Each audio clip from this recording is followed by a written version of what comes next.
Assalamualaikum warahmatullahi wabarakatuh. Halo teman-teman, perkenalkan nama saya Hasan Syadzili. Saya mahasiswa dari Institut Agama Islam Bunga Bangsa Cirebon, kelas 2D Ekonomi Syariah. Baik teman-teman, kali ini saya akan mencoba mempraktekkan bagaimana cara kita membuat laporan keuangan menggunakan HP atau menggunakan aplikasi Android.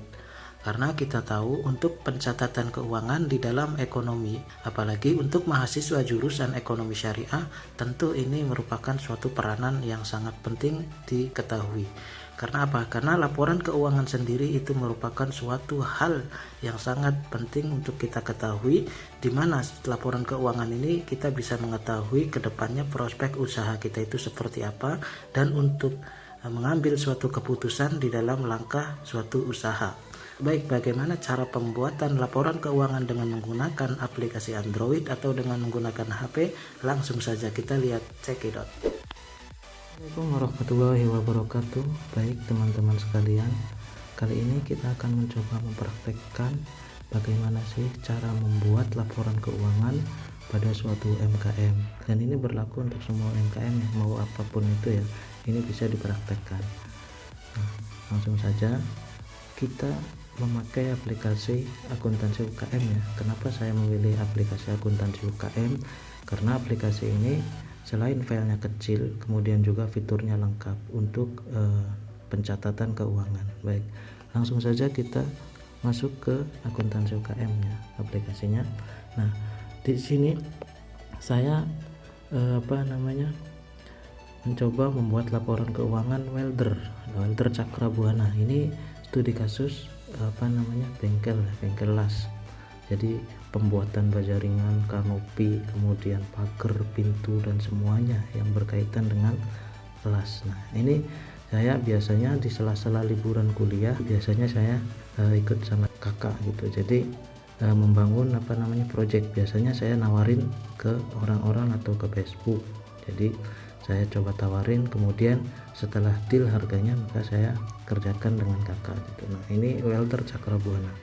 Ini ada fiturnya akuntansi UKM, ini ada jurnal, kemudian di laporan juga ada jurnal, buku besar, neraca saldo, laba rugi, kemudian periode utang piutang, kemudian juga filenya itu bisa diekspor ke Excel. Jadi ini sudah sangat lengkap ya untuk skala UMKM pencatatannya gitu. Jadi cukup rapih juga ya.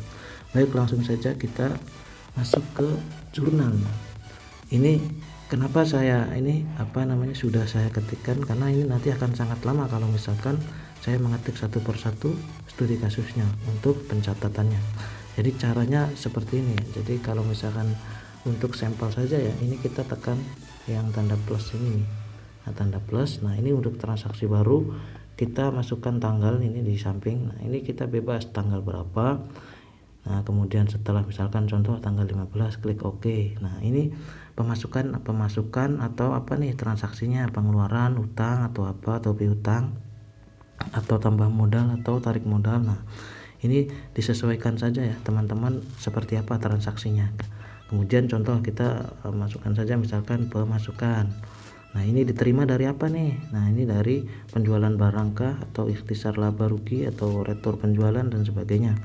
Nah, kita anggap saja dari pendapatan. Simpannya kemana nih? Simpan ke bank, kas, perlengkapan atau apa. Nah, kita asumsikan saja masuk ke kas. Misalkan contoh pemasukan kita mendapatkan order pemasangan kanopi contoh ya. Nah, berapa nih?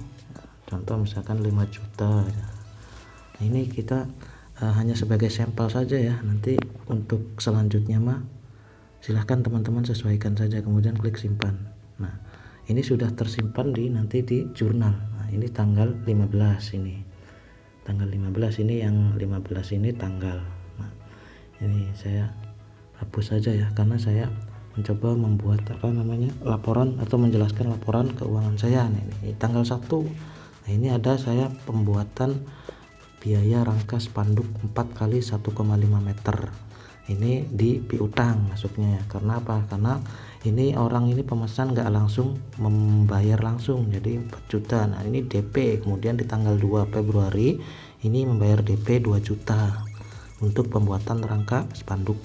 Kemudian di tanggal 2 saya ini belanja cat 5 kilo seharga 65, kemudian besi holo 4x4 4 batang, kemudian besi holo 2x4 1 batang, kemudian besi holo 3x3, senggal valum 6 meter, kemudian baut mur, kemudian baja ringan, kemudian baut baja, besi siku, ongkos material. Nah, kemudian di tanggal 3 ada transaksi lagi nih, pencairan dana dari pemesan. Artinya apa? Di tanggal 3 ini saya mendapatkan dana tambahan dari pemesan. Kemudian di tanggal 3 saya membeli pelma 1 meni besi, kemudian bensin 1 liter, kemudian biaya makan 4 pekerja. Nah, ini kenapa kok di tanggal 2 pekerja, di tanggal 3 4 pekerja? Karena di tanggal 2 ini pekerjanya itu mulai dari siang gitu. Jadi setelah ada pemasangan dari tempat lain, kemudian siangnya mampir ke pembuatan rangka. Jadi 2 orang. Nah, untuk di tanggal 3 ini full dari pagi gitu ya. Nah, makanya 4. Kemudian kabel 30 meter, kemudian 2 buah lampu sorot harga 500, kemudian lisiku 2 batang, kemudian sanpolak, kemudian mata gerinda poles. Nah, di tanggal 3 juga ada pelunasan nih, tanggal 3 1 juta. Nah, kemudian bayar gaji 4 karyawan seharga 400. Nah, kemudian di tanggal 10 ada pemesanan lagi nih, pembuatan pintu folding gate. Nah, ini masuk ke piutang juga. Biasa ya, jadi nggak langsung cash gitu biasanya saya. Nah, di tanggal 10 ini pembuatan pintu folding gate. Kemudian di tanggal 10 dibayar pembuatan pintu folding gate, ini DP dulu 2 juta. Kemudian di tanggal 11 saya baru belanja daun 34 set seharga 1.470.000. Kemudian 72 UNP. Nah, ini nanti saya untuk UNP ini kayak semacam kalau misalkan itu besi yang panjang gitu, nanti akan ada hasilnya. Nah, kemudian 2 rel ukuran 290, kemudian 4 set handle dan seterusnya sampai tanggal 14. Nah, ini sudah selesai nih, kita masukin ke jurnal. Ini jurnal welder Cakrabuana. Kemudian kita lihat laporan. Nah, untuk laporan ini bisa kita lihat jurnalnya. Nah, ini jurnalnya kita bisa lihat di tanggal 1 itu apa, dapat piutang usaha, debitnya 4 juta, kredit 4 juta dari pendapatan. Kemudian DP pembuatan rangka nih tanggal 2, kas masuk ke kas 2 juta, kemudian kredit piutang usaha 2 juta. Nah, ini sampai seterusnya. Nah, ini banyak ya. Nah, itu ini sesuai dengan apa yang ada di ini buku besar tadi itu, kas misalkan contoh. Nah, ini kalau misalkan mau lihat buku besar, kemudian di neraca saldo. Nah, neraca saldo ini kita lihat nih berapa, 1.631.000. Didapat dari mana? Pendapatan tadi, pendapatan pembuatan rangka dengan pintu folding gate. Kemudian dipotong biaya gaji karyawan 1.300.000, kemudian biaya perlengkapan, kemudian biaya makan dan minum, kemudian biaya umum lain dan lain-lain. Nah, ini sudah 6.923.500, totalnya 10.200.000 itu ya neraca saldo. Jadi kasnya sisa 1.631.000.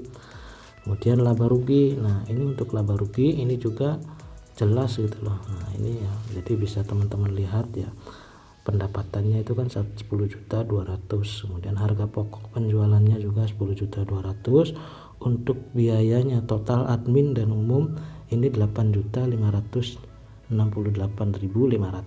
Nah, jadi total laba rugi atau bersihnya itu 1.631.500. Kemudian kita lihat neraca. Nah, ini juga neracanya tuh sudah jelas ya untuk aktifanya itu. Kemudian masuk ke piutang. Nah, tadi piutang itu kan, nah ini piutang udah jelas ya.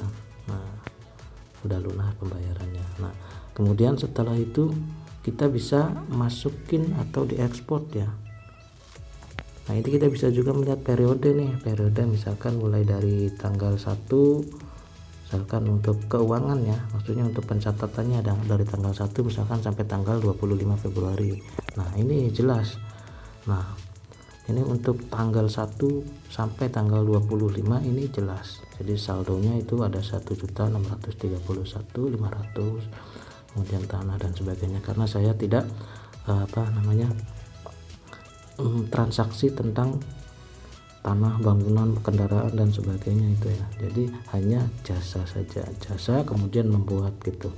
Kalau misalkan untuk teman-teman nanti bisa nanti untuk biaya telepon, listrik, air, kemudian reparasi alat, kemudian juga sewa tempat, kemudian beban penyusutan bangunan, beban penyusutan peralatan. Nah ini kalau misalkan ada transaksi yang lebih kompleks, cuman saya di sini hanya melakukan transaksi yang umum saja gitu loh. Nah seperti itu, jadi saya di sini hanya menggambarkan sebagian kecil saja. Sebenarnya aplikasi ini cukup lengkap kok. Nah kemudian setelah selesai nih kita ekspor. Nah ekspor, nah ini ada masa periodenya, ini dari Februari sampai misalkan bulan Maret. Cuman saya karena ekspornya mau di bulan Februari aja nih, nah makanya saya ekspor. Nah tersimpan di storage aplikasi akuntansi UKM. Nah kita buka nih. Nah kemudian kita buka di storage, mana storage untuk hasil filenya. Nah kita buka di mana tadi, storage ini ya. Nah akuntansi UKM. Nah ini laporan order, ini di sini kita buka.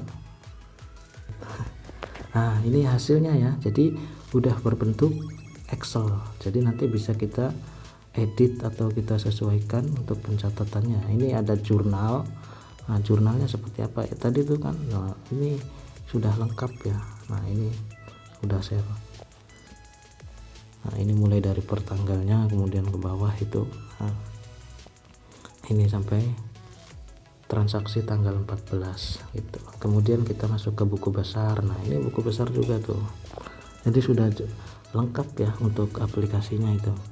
Nah ini di bawah ini kalau misalkan ada transaksi dengan bank, kemudian penyediaan barang dagangan, kemudian bahan baku. Nah kalau lebih kompleks lagi nih. Nah kemudian ini jadi untuk aplikasi ini sangat cocok ya digunakan untuk para UMKM gitu. Kemudian neraca saldo. Nah neraca saldo juga jelas nih. Nah ini kita lebarin biar kelihatan. Nah itu ya, jadi untuk neraca saldo juga ada. Kemudian laba rugi juga nih, laba rugi juga jelas tuh. Jadi Februari ini, per Februari ini pendapatan 10.200.000. Nah ini saya nggak catat semua ya, karena sebenarnya banyak sih untuk pencatatan kayak gini nih, untuk pemesanan gitu. Cuman saya hanya mempraktekkan beberapa saja ya gitu, untuk sampel saja. Ini untuk biar saya ke depan kalau misalkan ada pemesanan lain saya bisa catat gitu. Nah ini kita sama-sama untuk mencatat hal-hal. Nah sebenarnya ini banyak ya untuk masalah proyek gitu yang tidak saya catat, karena ini saya hanya sebagai sampel saja ya, bagaimana cara kita membuat laporan keuangan menggunakan aplikasi yang tidak berbayar, artinya gratis. Kemudian juga filenya tidak besar, artinya menjangkau semua Android yang masih maksudnya speknya yang tidak begitu tinggi gitu loh. Nah itu ya, itu saja teman-teman, kurang dan lebihnya mohon maaf. Assalamualaikum warahmatullahi wabarakatuh.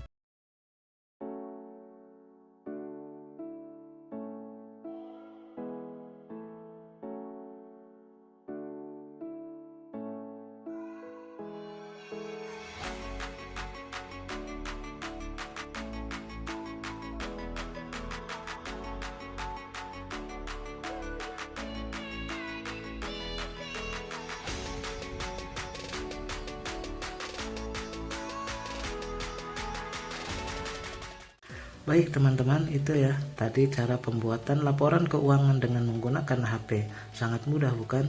Terima kasih buat teman-teman yang sudah menonton video ini. Mudah-mudahan dengan adanya video ini dapat memberikan wawasan atau keilmuan atau inspirasi apapun bagi teman-teman yang membutuhkan pencatatan laporan keuangan di dalam suatu usaha yang simpel dan praktis dengan menggunakan HP. Baik teman-teman, terima kasih sudah menonton video ini. Kurang dan lebihnya mohon maaf. Wassalamualaikum warahmatullahi wabarakatuh.